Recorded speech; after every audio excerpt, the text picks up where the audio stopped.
May 8, 1997. FBI Field Office, New York. 3 analysts, 1 archive room, 418 pages from Moscow. The documents arrived through formal cooperation channels, Russian Foreign Intelligence Service, post-Soviet intelligence sharing. The bundle contained the personnel rosters from KGB First Chief Directorate, Directorate S Illegals Division, officers deployed without diplomatic cover. One name stood out: Dittrich, Albrecht, operational alias, Jack Philip Barsky, residency, United States. Status, unrecalled. The 1993 CI6 review had concluded otherwise. Soviet illegal operations declined sharply by the mid-80s. Every counterintelligence assessment agreed. They were wrong. The file showed a fully trained KGB operative inside the United States. More than a decade. 0 surveillance alerts. 0 counterintelligence flags. And one name that should not have been there. How did a Soviet illegal survive undetected for 10 years in the most monitored nation on Earth? October 1970, East Berlin, Humboldt University. A 1968 KGB internal report changed everything. The assessment warned of declining ideological reliability among Soviet university students. Traditional recruitment methods were failing. Directorate S needed new sources. The solution: Allied states. East Germany offered 2,300 candidates, 6 universities, 1 screening cycle, 1970 through 1971. The program emphasized skills over politics, language aptitude, memory retention, analytical capacity, a departure from standard Soviet doctrine. One candidate scored in the top 2%, Albrecht Dittrich, chemistry student, age 22. His evaluation file noted exceptional performance across all assessment categories. Memory tests, superior. Language acquisition, accelerated. Behavioral control under observation, perfect. The assessors flagged one trait specifically: psychological stability. This mattered for illegal operations. Deep cover agents operated without support infrastructure. No embassy safety net, no diplomatic immunity, years of isolation. Sometimes decades. Dittrich advanced through multiple selection stages. Written examinations tested logical reasoning. Language aptitude tests focused on English. Physical surveillance exercises measured composure under stress. He passed every phase. By early 1971, he received formal designation, Agent Illegal, one of the most resource-intensive categories in Soviet intelligence. The numbers were stark. Training cost: 150,000 to 250,000 rubles per operative, equivalent to 15 to 25 years of salary for a mid-level Soviet engineer. The investment reflected strategic priority. Unlike officers under diplomatic cover, illegals had no official connection to Soviet institutions. If compromised, they faced prosecution. No diplomatic extraction, no protection. But their intelligence was irreplaceable. Between 1968 and 1975, Directorate S trained fewer than 120 illegals for global deployment. 30% targeted North America. Dittrich's recruitment timing was deliberate. The State Committee for Science and Technology had identified critical intelligence gaps: American computing infrastructure, semiconductor manufacturing, telecommunication systems. Economic intelligence became priority mission area. The decision to recruit from East Germany was calculated. East German citizens had Western exposure, television broadcasts, cross-border family contacts, native German speakers made better European cover identities, dual oversight, added security. KGB and Stasi both maintained files, comprehensive background documentation, multiple verification layers. Dittrich represented a specific profile, not a zealot, a technician, capable of maintaining deep cover through discipline rather than ideology. His KGB handlers saw this clearly. Methodical, reserved, adaptable to solitary conditions. Within months, he transferred to Moscow, the Yasenevo training complex. 2 years of transformation awaited, and one identity that had been dead for 15 years. 1971, Yasenevo training complex, Southwest Moscow. Directorate S Primary training facility. Illegal officers only. The program duration. 2 years minimum, 2,400 hours of instruction, 3 phases. Phase 1. Technical skills. Cipher training began immediately. One-time pass systems, mathematical unbreakability when used correctly, random number sequences printed on water-soluble paper, instant evidence destruction if compromised. Trainees practice until error-free. Target time, under 3 minutes per message encode. Dittrich achieved it in 2 minutes 40 seconds. Photography training introduced the Minox sub-miniature camera. German manufacture, compact size, optical quality superior to Soviet equivalents. Specifications: 8 by 11 mm frame, silent shutter, low light capability.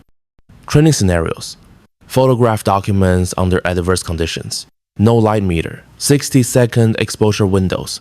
Dittrich mastered multi-page files in 53 seconds. Signal discipline training emphasized one doctrine above all others: no electronic communication. The KGB assumed NSA intercept capability for all radio transmissions. Burst transmission, frequency hopping, all vulnerable. The solution: coded chalk markers, prearranged visual signals, dead drop concealment containers. Dead drops became primary communication method for North American illegals. Physical locations, public parks, transportation hubs, weatherproof containers deposited and retrieved without direct contact. Zero electromagnetic signature. Phase 2. Identity construction. Dittrich studied American cultural norms, regional accents, social behaviors. The training library contained US films, newspapers, commercial advertisements. Instructors drilled micro details: how Americans gave directions, ordered food, interacted with service workers. The goal was not perfection, plausibility, identity that withstood casual scrutiny without triggering suspicion. The KGB maintained a document library for training purposes: birth certificates, social security cards, driver's licenses, school records, all authentic American originals. Trainees examined paper quality, printing techniques, security features. The 8th Chief Directorate provided sample materials matching American originals in weight, texture, chemical composition. Perfect forgeries required perfect understanding. Phase 3. Operational tradecraft. Cover employment, financial management, biographical backstory construction, counter-surveillance techniques, FBI counterintelligence procedures, bureau methods for tracking suspected foreign agents. Dittrich studied American law enforcement patterns, surveillance protocols, interview techniques, arrest procedures, physical surveillance detection training, identify vehicular follows, recognize foot surveillance teams, detect static observation posts, counter surveillance routes, irregular travel patterns, multiple transportation mode switches, unscheduled stops to flush surveillance, financial management protocols, maintain employment consistent with declared income, avoid large cash transactions, triggering reporting requirements, use banking systems, matching cover, identity, social, economic profile, document security, never maintain operational materials at residence, memorize all critical information, use water-soluble paper for temporary notes, scenario-based exercises tested, cover maintenance under pressure, role-playing interrogations, suspicious colleague encounters, immigration official questioning. One exercise lasted 6 hours, simulated FBI interrogation. Instructors attempted to break cover through psychological pressure, inconsistency traps, contradiction forcing. Techniques included rapid question sequences, biographical detail challenges, timeline reconstruction demands, confrontation with fabricated evidence. Dittrich maintained his identity throughout. 0 inconsistencies, 0 hesitations, complete biographical recall under stress. Psychological conditioning formed the final layer. Illegals faced unique operational stresses, no embassy retreat option, no diplomatic immunity. If arrested, prosecution under US law. Maximum penalties for espionage, life imprisonment, or execution in cases involving classified defense information. The KGB needed operatives capable of years without supervision. Operational discipline during complete isolation. Training included isolation exercises, weeks without handler contact simulation, self-directed operational decision-making, autonomous target selection within mission parameters, stress inoculation, sleep deprivation scenarios, sustained uncertainty about mission status, unexpected directive changes requiring immediate adaptation. Dittrich's 1972 evaluation: methodical, reserved, adaptable to solitary conditions, demonstrates capacity for extended autonomous operations, perfect profile for U.S. deployment. By 1973, training complete. Operational certification achieved. Codename assigned: Dirk. The codename selection followed KGB protocol. Single word designator, non-descriptive, no connection to operative's actual identity or mission parameters. The final step: identity selection. Directorate S maintained files on deceased American children, deaths recorded locally but never entered federal databases, young fatalities in states with decentralized record systems, ideal cover identities. The selection criteria: death between 1945 and 1960, county-level record only, no surviving immediate family, no extensive community connections documented. These identities offered maximum security, pre-computer era documentation, no cross-referencing capability, no national death index. Between 1975 and 1977, the 8th Chief Directorate fabricated 436 foreign identity sets. Production facility, classified location near Moscow, specialized equipment for document fabrication, chemical analysis laboratory for paper composition matching. Document, specialists recruited from Soviet printing industry, chemists, graphic designers, handwriting analysts. Dittrich's assignment: Jack Philip Barsky, died 1955, Maryland. The real Jack Barski, birth date March 19, 1950, death date September 6, 1955. Cause: undetermined childhood illness. Burial: small county cemetery. County records only, no federal database entry. Virtually undetectable through routine background checks. The 8th Chief Directorate constructed complete documentation. Birth certificate matching Maryland's 1955 format. Paper composition identical to period originals.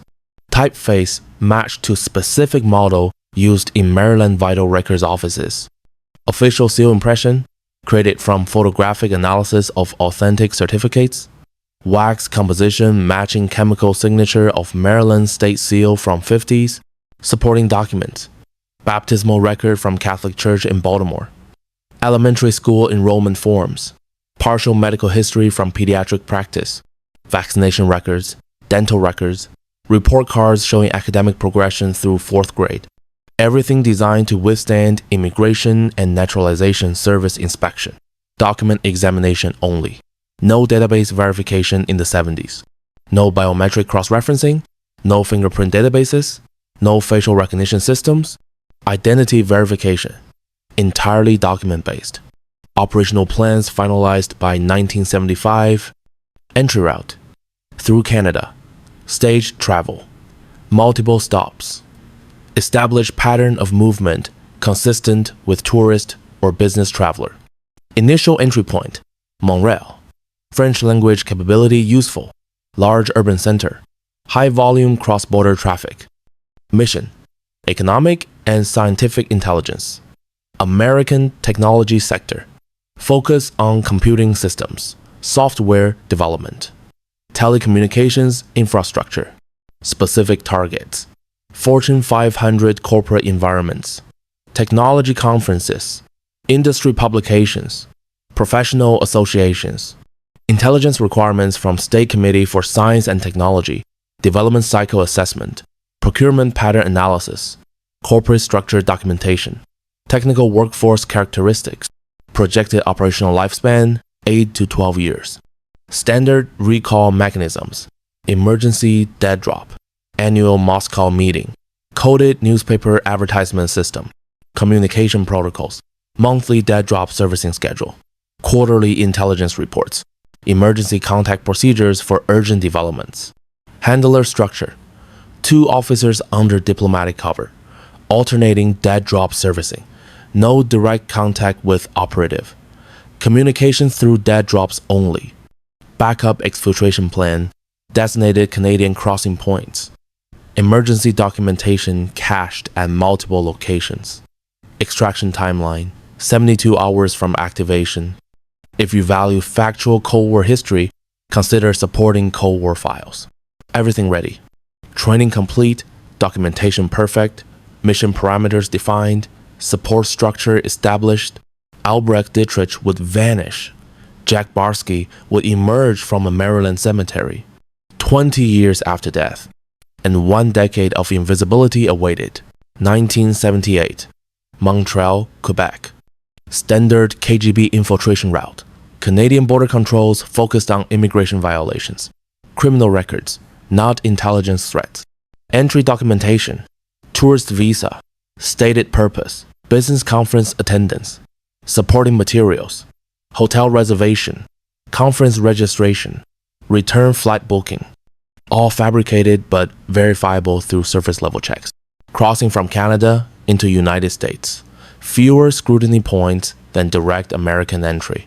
Border crossing location, Champlain, New York. Heavy commercial traffic, high volume passenger crossings, minimal inspection depth, immigration officer review, passport examination, visual identity confirmation, declaration, form verification, questions asked, purpose of visit, duration of stay, destination address, answers provided, consulting work, 3 weeks, New York City business address. Total interaction time, 4 minutes 30 seconds. Dittrich crossed. Jack Philip Barsky activated. New York City. Population, 7 million. Population density, operational advantage, over 1 million office workers. Many recent arrivals, high workforce mobility. Residential selection, Queens. Middle income neighborhood. Transient population. Apartment buildings with annual tenant turnover exceeding 30%. Employment surge began immediately. Target sector, information technology, expanding rapidly due to corporate computing adoption. Barski's fabricated credentials, degree in computer science, work experience at Mid-Atlantic consulting firm, technical skills in emerging database systems. Job interviews conducted, 14 companies, 8 callbacks, 3 offers. Selected position, corporate IT department, Fortune 1000 company. Salary, $28,000 annually. Benefits package included health insurance, retirement contribution. Employment verification required. Degree confirmation, reference checks, social security number validation. All documentation passed verification. University registrar confirmed degree through mail correspondence. References provided positive assessments. Social security number validated through employer reporting system. No anomalies detected. Barski's presence in employment databases, tax records, and social security system triggered 0 flags. Mission assignment from Recover Archives, economic and scientific intelligence, technology sector monitoring, corporate structure analysis, industrial policy assessment. The State Committee for Science and Technology had identified priority targets, computing systems, software development, telecommunications infrastructure, specific intelligence requirements, corporate technology adoption rates, development cycle durations, procurement decision processes, vendor evaluation criteria, technical workforce characteristics, salary ranges, educational backgrounds, career progression patterns, skill demand trends. This information supported Soviet economic planning, technology acquisition priorities, industrial development strategies, resource allocation decisions. Barski's employment provided direct access. Internal memos circulated through corporate mail systems. Project planning documents stored in departmental filing cabinet. Procurement data maintained in budget spreadsheets. No security classification, no restricted access controls, standard corporate information, but strategically valuable from Soviet perspective. His daily work involved database administration, system maintenance, user support, project participation. Each role provided intelligence opportunities. Database administration, access to corporate data structures.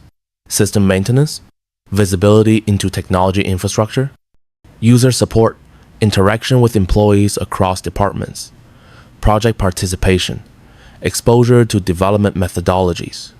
Intelligence collection methods, photographic documentation using Minox camera, concealed in briefcase, operated during lunch hours in empty conference rooms, or after hours when office floors deserted. Memory-based collection, mental retention of conversations. Meeting content, organizational charts, strategic priorities discussed in workplace discussions. Document copying, selected materials removed briefly, photocopied at commercial copy centers, returned before absence noticed. Low-risk techniques, no facility security violations, no classified materials, no entry to restricted areas. Reports transmitted to KGB 1979 through 1984. Reporting frequency, monthly during first year, quarterly during subsequent years as intelligence requirements evolved. 2 transmission methods, both confirmed in later FBI debriefings. Method 1, dead drops. Directorate S pre-positioned multiple locations before his arrival. Selection criteria, public spaces. High foot traffic, multiple entry and exit routes. No fixed surveillance positions nearby. Locations included Central Park sites, Queens parking areas, subway station vicinity, drop points. Physical characteristics, natural concealment features, rock crevices, hollow tree sections, urban infrastructure gaps behind utility boxes.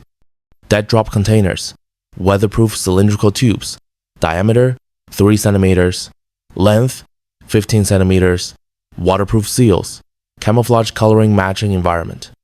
Operational procedure, Barski encoded message using one-time pad, handwritten on water-soluble paper, folded into compact package, inserted into container concealed at designated coordinates. Signal placement, coded chalk mark on nearby infrastructure, specific color, specific symbol, specific location relative to dead drop. Handler servicing, KGB officer under diplomatic cover visited general area during routine movements, checked for signal, retrieved container if signal present, left confirmation mark after retrieval. Time between deposit and servicing, typically 24 to 72 hours. Security advantages, 0 direct contact between operative and handler, 0 electromagnetic emissions, 0 pattern establishment through regular meetings. Detection probability, effectively 0 without specific intelligence indicating exact dead drop locations. Method 2, visual signals. Time-sensitive intelligence required immediate notification. Signals indicated urgent dead drop loading requiring priority servicing. Signal locations, predetermined urban infrastructure points, bus stop poles, subway entrance railings, park bench supports. Signal materials, colored chalk, specific hues assigned meaning. Red, urgent intelligence available. Blue, routine dead drop loaded. Yellow, request emergency meeting. Symbol codes, geometric shapes indicated specific dead drop locations. Triangle, Central Park Site 3. Circle, Queens Location 7. Square, Manhattan Site 12. Handler monitoring, regular surveillance of signal locations during routine travel. Daily checks integrated into normal movement patterns. Response protocols, priority servicing for urgent signals. Standard schedule for routine indicators. Emergency meeting arrangements for yellow signals. This tradecraft avoided electronic communication entirely. NSA operated extensive monitoring systems, radio communications, burst transmissions, frequency hopping, satellite phone links, all vulnerable to intercept, collection, analysis, direction finding. 0 electromagnetic signature meant 0 NSA detection capability. Technical limitations of late 70s signals intelligence required electromagnetic emissions for collection. Dead drops and visual signals generated none. U.S. counterintelligence focus during this period. Soviet diplomatic personnel. Official cover operations. FBI Counterintelligence Division resource allocation documented in 1982 annual review. Total surveillance teams, 47 assigned nationwide, 39 focused on diplomatic mission personnel, 8 allocated to illegal threat assessment. Percentage breakdown, 82% diplomatic targets, 18% illegal suspect monitoring. This allocation reflected institutional priorities. Recent successful prosecutions.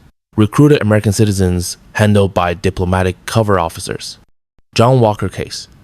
Navy warrant officer recruited by Soviet naval attaché. Provided classified cryptographic materials for 17 years. Christopher Boyce case. TRW employee recruited through childhood friend. Sold satellite reconnaissance data. Aldrich Ames case. CIA officer recruited by KGB residential officers. Compromised multiple Soviet double agents. Pattern established, recruited agents pose greater demonstrated threat than deep cover illegals. FBI operational assumption. Illegals were resource intensive, limited intelligence value, declining Soviet investment. This assessment reflected available evidence. Most illegal operations discovered in 50s and 60s. Few cases prosecuted in 70s. Assumed decline in program priority. A 1983 CIA threat assessment stated, maintaining illegals in Western nations operationally inefficient compared to recruited agent networks. Reasoning: illegals required extensive training, expensive documentation, years of support infrastructure, all for limited access compared to recruited insiders. Assessment concluded, Soviet intelligence likely reducing illegal deployments in favor of traditional recruitment operations. This conclusion was incorrect, but evidence seemed compelling. Known illegal cases, mostly historical. Operational security for active illegals, excellent. Detection rate, effectively zero for well-managed operations. Western services were detecting recruited agents through counterintelligence penetrations, communications, intercepts, defector reporting, but illegals operating with proper discipline remained invisible. Barski demonstrated this principle. His mission design avoided high-risk environments, economic intelligence only, no classified facilities, no government employment, no defense contractor access, target selection, commercial sector, minimal security screening, high employee turnover, limited background investigation depth, handler contact limitation, that drops exclusively, no direct meetings, no electronic communication, no pattern generating regular contacts, geographic selection, New York City, population density obscures surveillance, multiple Soviet diplomatic facilities provided handler cover, extensive public transportation enabled counter-surveillance routes. These factors combined to maximize operational lifespan. Between 1979 and 1984, Barski's reports contributed to Soviet assessments. A 1980 KGB analysis recovered from post-Soviet archives. North American illegals intelligence indicated corporate computing adoption accelerating faster than projected. Distributed computing architectures spreading beyond large corporations into mid-sized companies. Software development cycles shortening. Vendor competition intensifying. This information informed State Committee for Science and Technology priorities, technology acquisition targeting, covert procurement operations, industrial espionage focus areas. The intelligence was not transformative. Soviet technology development still lagged significantly. Economic inefficiencies limited application of acquired intelligence, but intelligence value wasn't measured in immediate transformation. Baseline information, pattern recognition, strategic assessment calibration. Barski provided consistent reporting, no dramatic revelations, steady accumulation of observational data. His operational security remained intact. FBI records from 1978 through 1987 zero counterintelligence reports mentioning Jack Philip Barsky. Zero surveillance photographs, including his image. Zero informant reports describing suspicious behavior. Zero anomaly flags in employment verification systems. dead drop locations never identified during his operational period, signal sites never detected by surveillance teams, Social Security number usage consistent with normal employment pattern, tax returns filed annually, income reported matched employment, deductions appropriate for filing status, banking activity, checking account, savings account, credit card usage, all consistent with middle-income professional, residential history, stable tenancy, rent paid on schedule, no evictions, no disputes with landlords, employment history, steady position, performance evaluations satisfactory, no disciplinary issues, no unexplained absences. Zero indicators distinguishing him from millions of other professionals in New York metropolitan area. By 1984, 6 years continuous operations, zero counterintelligence alerts. From Directorate S perspective, textbook, illegal deployment, low operational profile, steady intelligence production, no security incidents, no handler compromise, no surveillance detection. Model case for training purposes. But Soviet intelligence infrastructure was changing. Changes that would eventually terminate Barski's mission.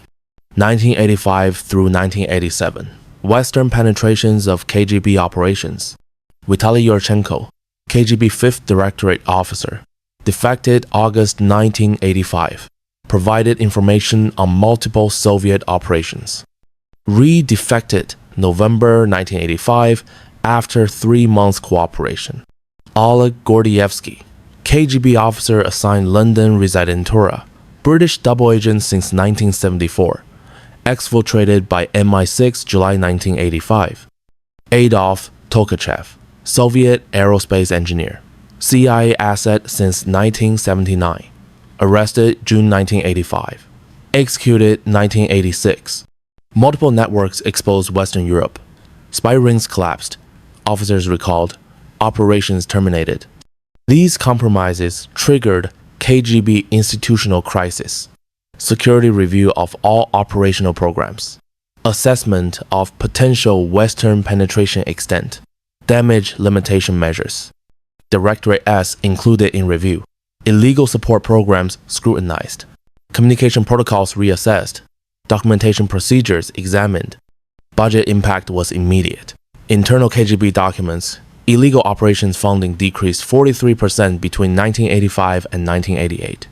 Reasons: resource constraints from deteriorating Soviet economy, risk assessment changes following Western penetrations, institutional uncertainty about network security, operational consequences for illegals, reduced handler availability, extended communication blackouts, decreased financial support, irregular dead drop servicing.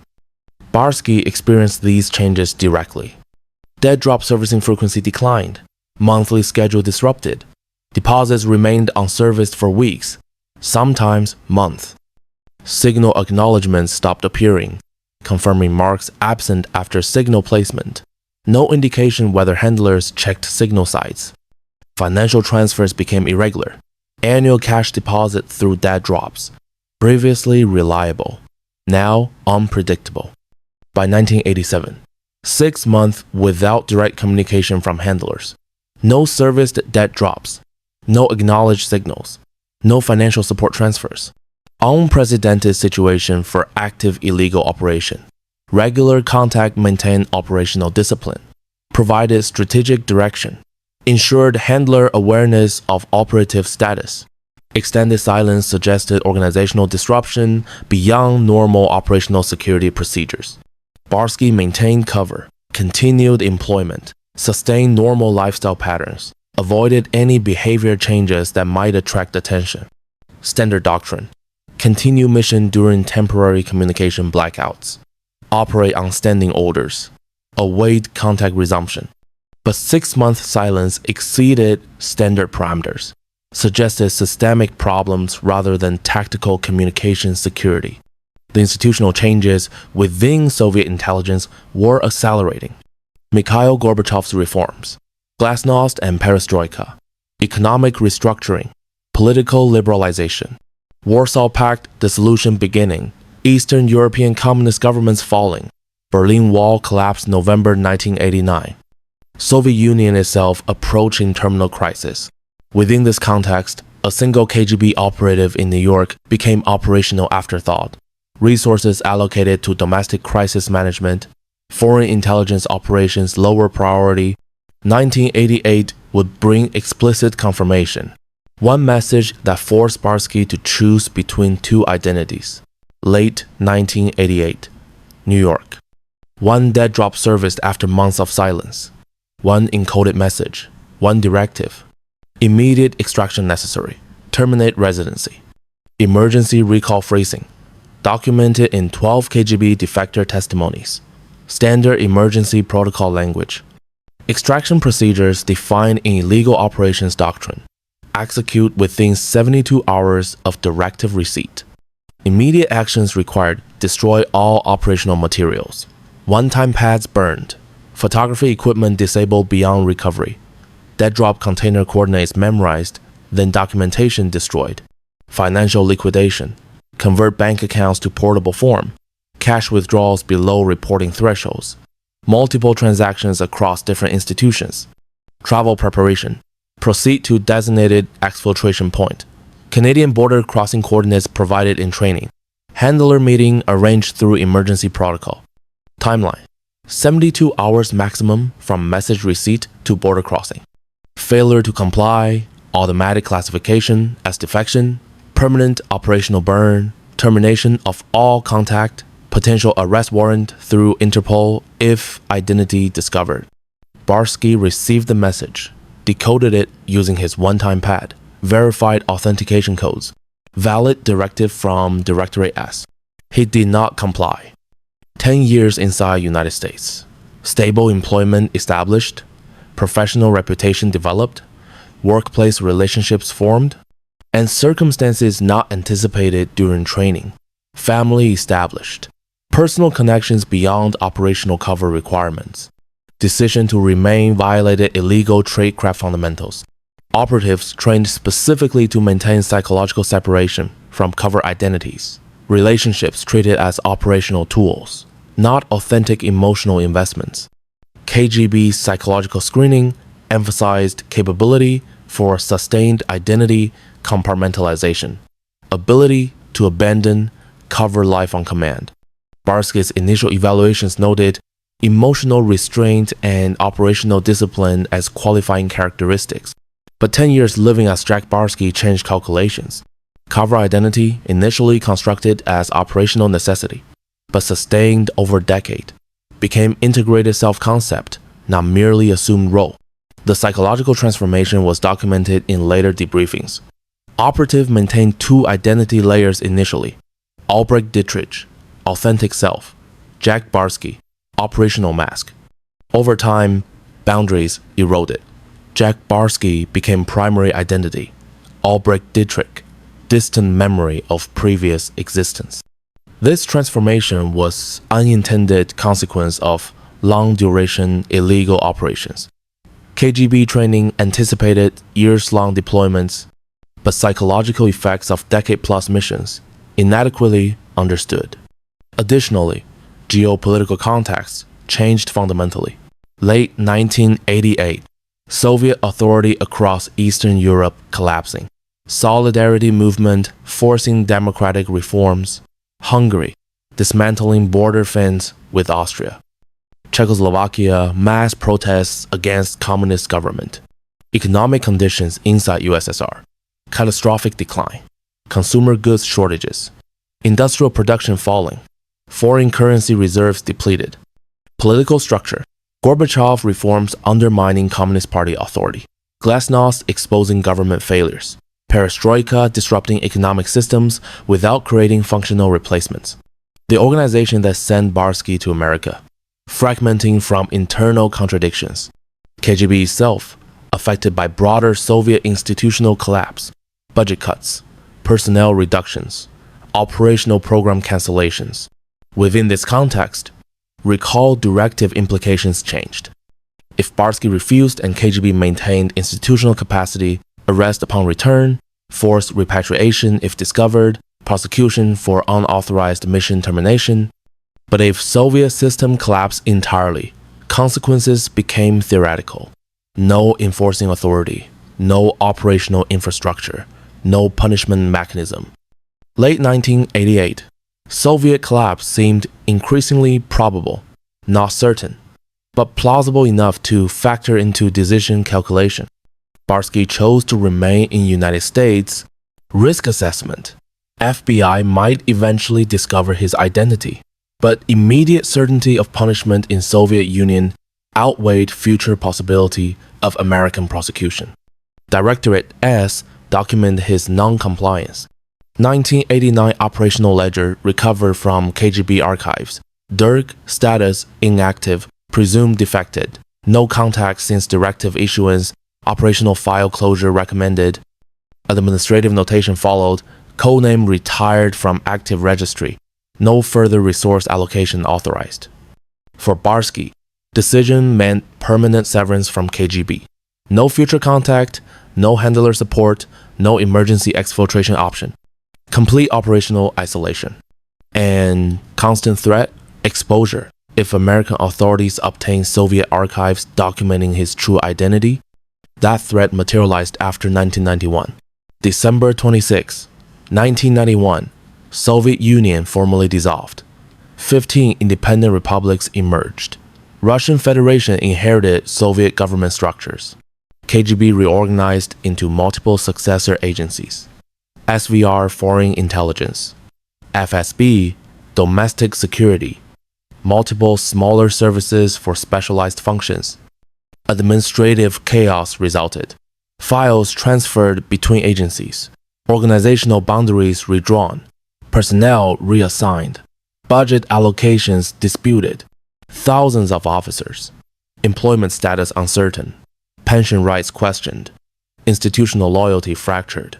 Within this environment, intelligence cooperation with Western services became pragmatic necessity. Demonstrate continued relevance. Secure funding continuation.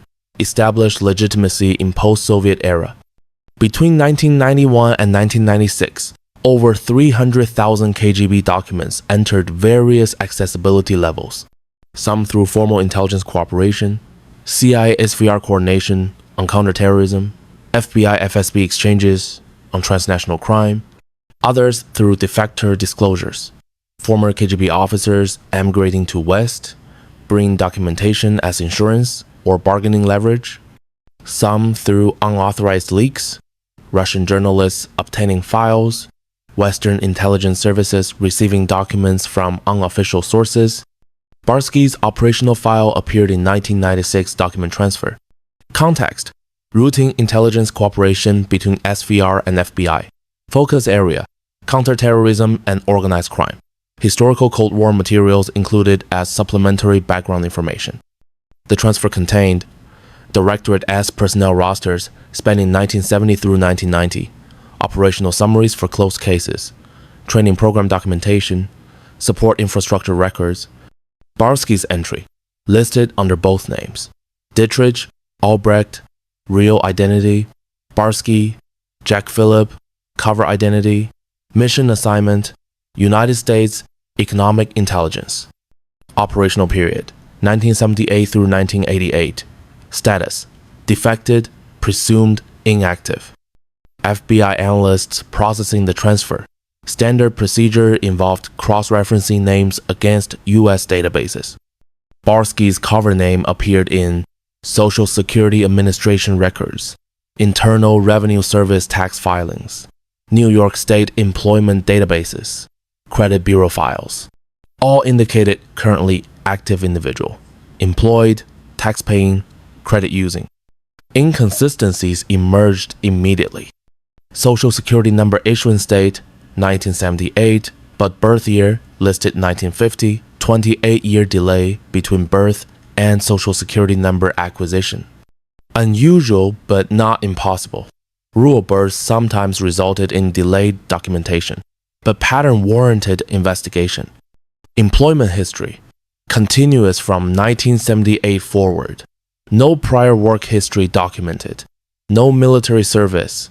No previous tax filings before 1978. 38-year-old professional with zero documented work history before age 28. Anomalous pattern. Educational credentials. Degree from Mid-Atlantic University. University registrar confirmed degree issuance, but no dormitory records. No student organization memberships. No yearbook photographs. Degree existed in records, but no supporting evidence of actual attendance. Cumulative assessment. High probability identity fabrication. Likely individual documented in KGB files remained in the United States after operational termination. FBI initiated formal investigation. 1997. Counterintelligence Division assigned case to New York field office. Same location as subject's residence and employment.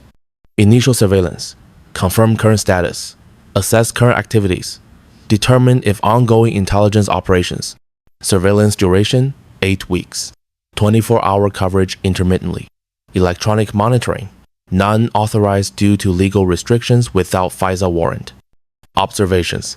Conventional daily routine. Commute to work. Office employment. Return home. Family activities on weekends. No suspicious contacts.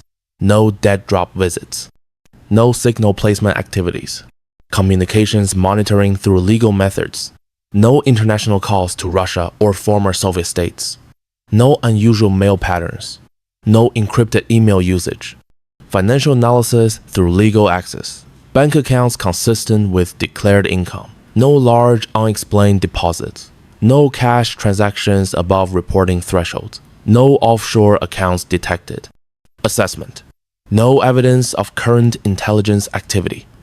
Subject appeared to be living completely conventional life. FBI decision. Approach for voluntary cooperation rather than arrest and prosecution. Reasoning. Cold War concluded. Subject inactive for decade. Intelligence value in voluntary cooperation exceeded value in criminal prosecution. Prosecution would require proving espionage charges, establishing jurisdiction for activities decade previous, overcoming statute of limitations issues, complex trial with classified evidence handling. Cooperation would provide detailed operational knowledge, training procedure documentation, tradecraft methodology information, historical intelligence on KGB illegal programs. Risk assessment. Voluntary approach might result in subject fleeing, but surveillance indicated established life, family connections, stable employment, low flight risk. Spring 1997. New Jersey Turnpike. FBI coordinated highway stop. Special Agent Joe Riley, lead investigator. Support team, 8 additional agents. Backup surveillance units, 3 vehicles. Location selected. Controlled environment. Highway stop. Normal law enforcement activity. Multiple exit routes blocked. Helicopter support available if subject attempted flight. Barski, driving alone. Commuting between locations. No apparent counter-surveillance activities. Traffic stop initiated. Marked law enforcement vehicles. Emergency lights activated. Subject vehicle pulled over. Approach procedure. Multiple agents. Identification presented immediately. Subject informed of FBI affiliation. No weapons drawn. Non-confrontational posture. Agent Riley presented documentation, KGB file excerpts, photograph of Albrecht Dittrich from training records, cover identity documentation. Statement made. We know who you are. We know your background. We're offering opportunity for cooperation rather than prosecution. Barski's response. Acknowledgement. No denial. No flight attempt. No resistance. Requested. Attorney consultation before detailed discussion. Legal right. FBI agreed. Following days. Attorney consultation. Cooperation framework negotiation. Immunity agreement parameters discussed. Outcome. Voluntary cooperation agreement. Subject will provide comprehensive debriefings.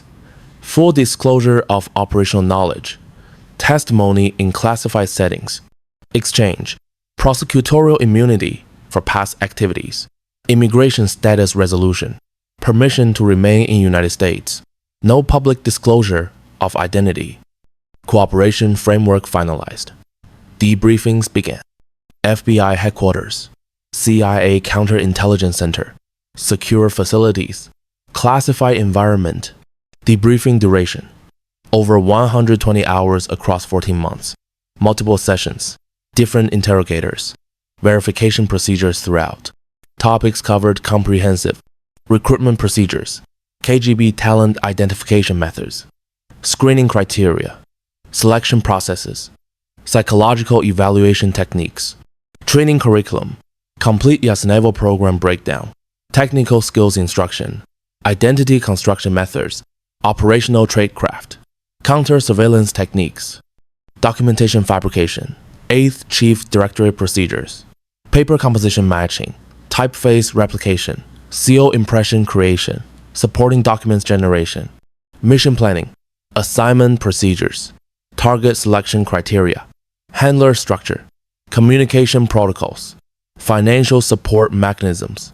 operational execution, actual intelligence collected, reporting methods, dead drop procedures, signal protocols, counter-surveillance activities, handler interaction, officer identification, diplomatic cover positions, servicing schedules, communication irregularities during late 80s, network structure, other illegal operatives known to subject, support infrastructure in United States, Soviet diplomatic personnel involved in illegal support.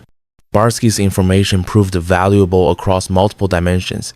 First, confirmed Western intelligence assessments of KGB illegal operations developed through fragmentary evidence over decades. Assumptions verified, training duration, documentation quality, operational security emphasis, communication protocols. Second, revealed operational details absent from recovered archives. Informal practices never documented in official procedures. Doctrinal adaptations made in field. Handler operative communication methods beyond standard protocols. Field improvisations, developed by operatives to address practical challenges, not reflected in training manuals or official documentation. Third, provided baseline for assessing contemporary Russian intelligence activities. Were illegal programs continuing, modified methods, discontinued entirely? Barski's testimony suggested traditional illegal operations declined significantly post-Soviet era. Resource constraints, changed geopolitical environment, different intelligence priorities. But fundamental methodology remained viable. Identity fabrication techniques, document security principles, counter-surveillance doctrine, adaptable to different geopolitical contexts if resources available. Fourth, highlighted structural vulnerabilities in U.S. identity systems. Pre-digital record keeping affected over 20 million birth records from 1940s through 60s. Decentralized vital records, state-level systems with no federal coordination, county-level death records never propagating to national databases, paper-based verification, dependent on document examination rather than database cross-referencing. These vulnerabilities, exploitable by sophisticated adversaries, not unique to Soviet operations, relevant for contemporary identity security threats. Barski's debriefings contributed directly to revised counterintelligence assessment models. FBI and CIA joint publications, 1998 through 2002. Key revisions. Illegal threat assessment elevated. Long-duration deployments recognized as continuing capability. Low-signature operations harder to detect than assumed.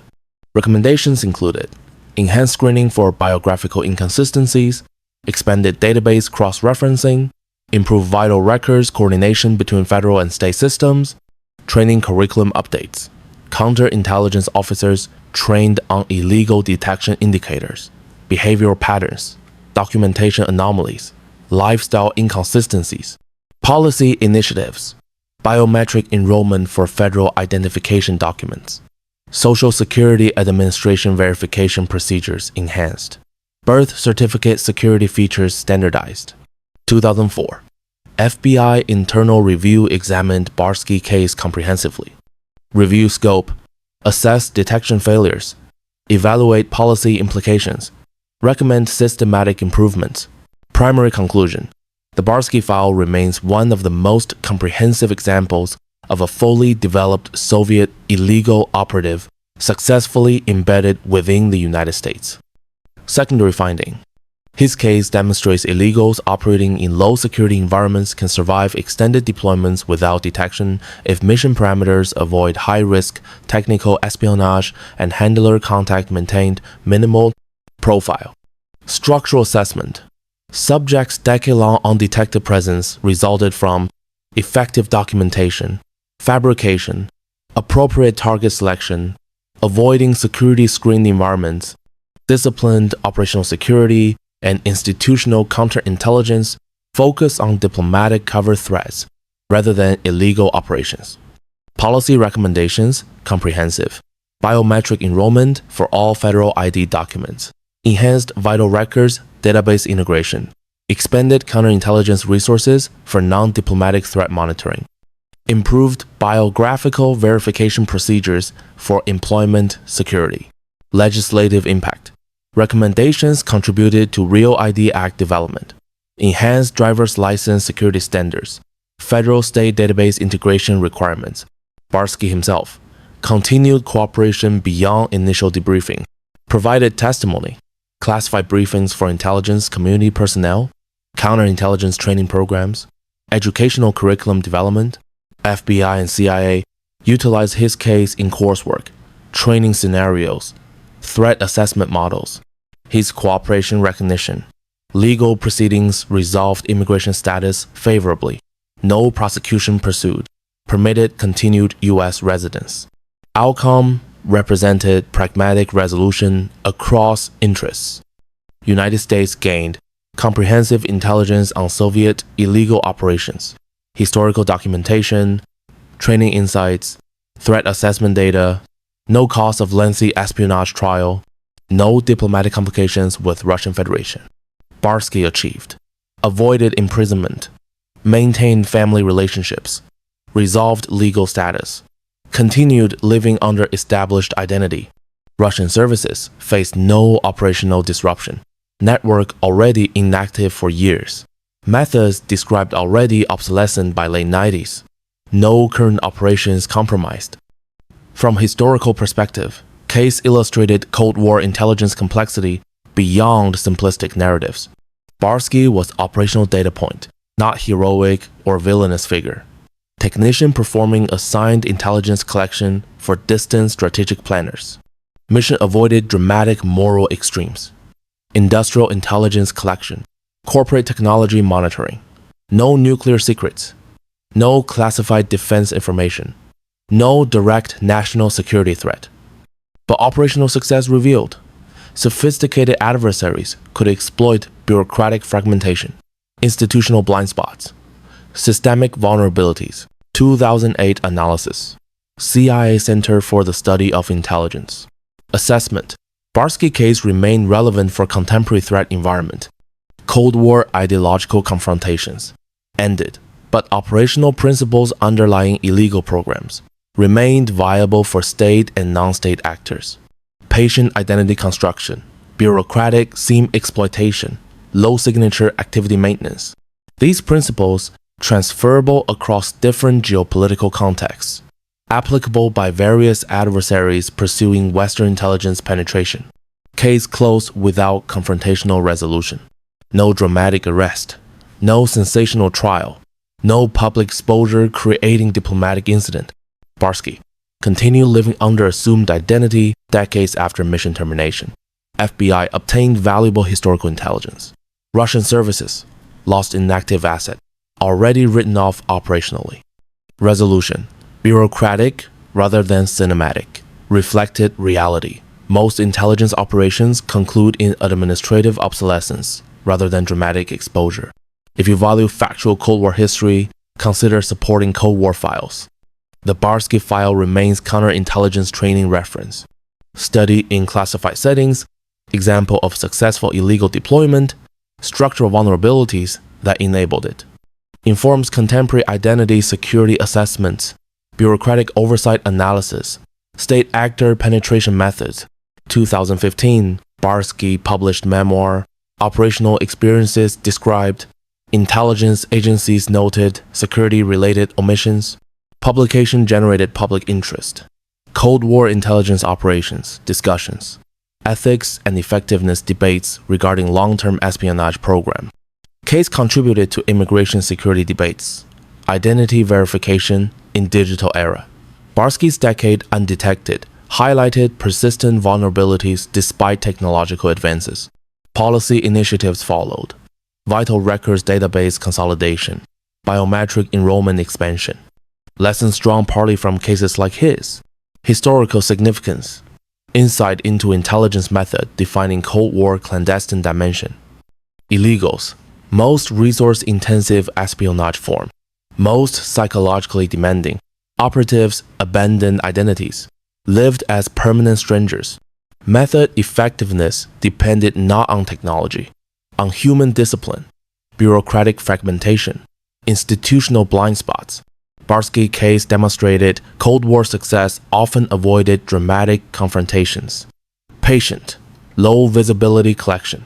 Value through sustained presence, not single transformative acts.